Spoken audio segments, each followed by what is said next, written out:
Hi, my name is Liam, and I feel so lucky to live in Ventura, California, because there's a lot of history, like the Olivas Adobe.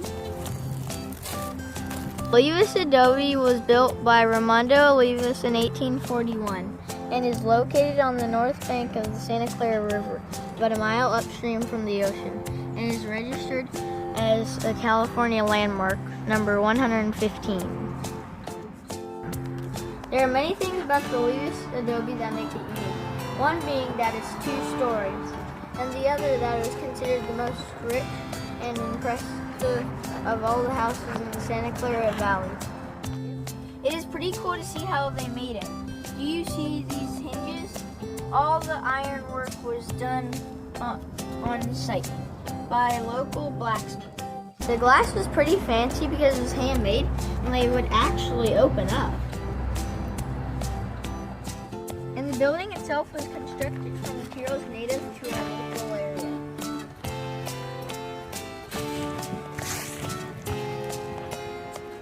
And you might be wondering why Mr. Olivas needs such a big house. It's because he had 21 children. Crazy, right? So you might be wondering how Mr. Olivas got all this property.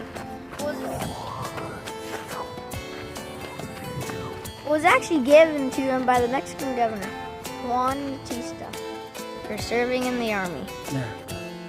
They gave Mr. Olivas 4,693 acres of land.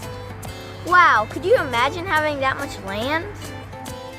Back then, there weren't a lot of people who lived in Ventura or California, but in 1848, gold was discovered and there was a race to get to California. Mr. Olivas made his money by raising and selling his cattle to the gold prospectors.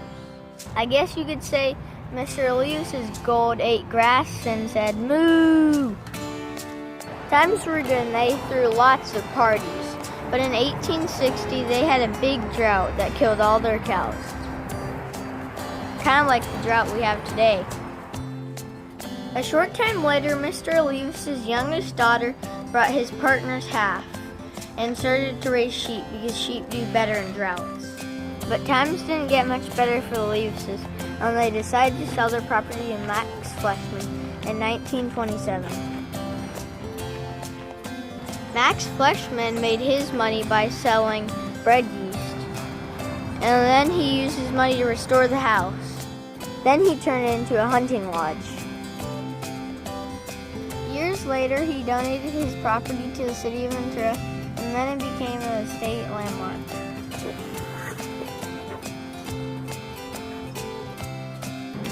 Times were definitely a lot harder back in the olden days. People had to do a lot more for themselves. It kind of gives us a look back in time. So if you're from Ventura or visiting the area, this is a cool place to check out. There's a lot of history at the Olivas Adobe house. And this is Liam, and thanks for watching again. Have a good day. Bye.